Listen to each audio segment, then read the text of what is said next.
Another short tour card cider video, this time showing our cider apple trees as Espaliers in blossom. Starting off with the dabbing it here.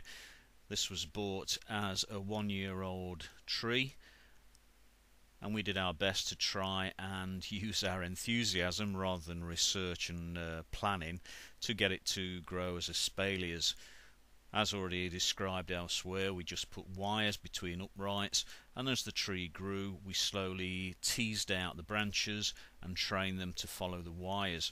You can see at the top there it needs trimming, so some summer prunings on the cards. We're trying to develop some fruiting spurs along the top, but you can see along these branches to either side we've got some fruiting spurs quite well established.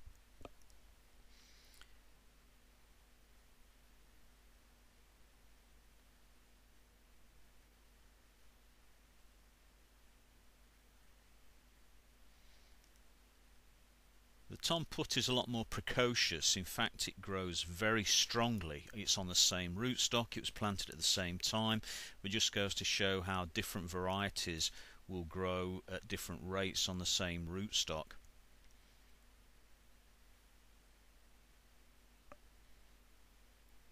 It produces fruit virtually every year, and this year it looks as if we should get a very good crop providing all the fruit sets. Again, it needs tidying up with some summer pruning to help establish the spurs.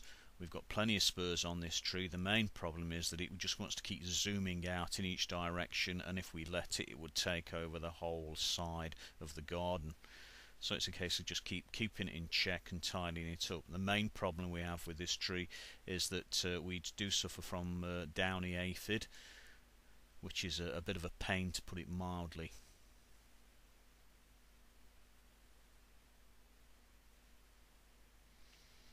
The Arlington Mill was also planted at the same time and was supposed to be a standard 1-year tree, but we think it was actually already pruned as a half standard before it was sent out to us. As you can see, all the growth is up towards the top of the tree, and no matter what we've tried to do, nothing has come from the bottom, and there are wounds on the tree where it has been pruned and trimmed at a much earlier age, probably when it was still in the field.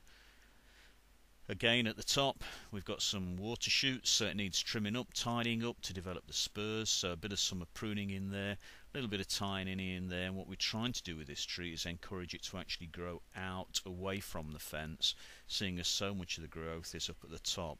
This will enable us to get a greater growth from the tree and greater amount of fruit.